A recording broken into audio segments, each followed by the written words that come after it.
Hey, Dino, I wanted to ask you about putting Jacoby and Morgan in at the end of the Clemson game. Not surprised he didn't throw the ball behind the second team line, but what went into your decision to put him in the game, and what have you seen from him these last few weeks now that he's kind of gotten a chance to practice a little bit?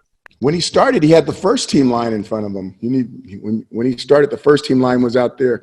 My big thing is that was the first time that all the young people on the team got to play in front of a crowd. And I want to say there was about 20,000 people out there. Depending on where you played high school football, that would be the biggest crowd that you ever played in front of. And I'm pretty sure it was for Jacobian. But, I just wanted to get him out there, let him see what a stadium was, see if he was going to drop his first shotgun snap or catch his first shotgun snap in front of everybody else. And once he got that underneath his belt, we'll try to move further. But I just wanted to get him out there and let him get a taste of it. And we also got to remember that with all these freshmen, this year doesn't count. So there's going to at least be an opportunity for him to come back 2 or 3 times to get back to playing that stadium again. And I wanted to make sure he got a taste of it. So would you consider him your backup at this point? And is there any chance we see him in an increased capacity this weekend?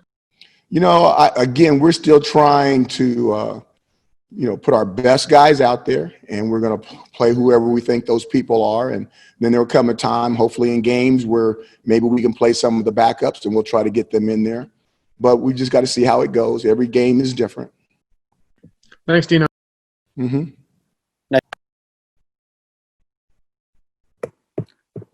Dino, when you've talked about the young quarterbacks, you've talked about not wanting to put them in too early. Do you think putting a young player in during a bad situation has the potential to cause long-lasting damage to their confidence, or is it just a matter of not wanting to put someone in when they aren't ready to do the job? No, I think there's something to be said about the first thing that you said. You really want to pick and choose when you want your little brother to come play tackle with the big boys. And you got to make sure that the other guys on the other team is like, hey, that's my little brother.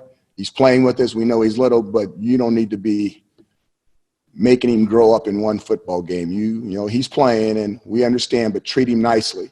Well, in college football, you don't get to tell the other team to treat your young guys nicely. So I do think it's important that when you put them in the game, that they really have an opportunity to not only match up from a mental situation, but from a physical situation, that they're gifted enough that they can protect themselves and maybe come out of a bad encounter if they run into a car wreck somewhere, that they're going to get up and be able to take care of themselves. So I think it's important to win, if you have an opportunity to, when you introduce them to big time college football, so to speak, instead of just throwing them out there.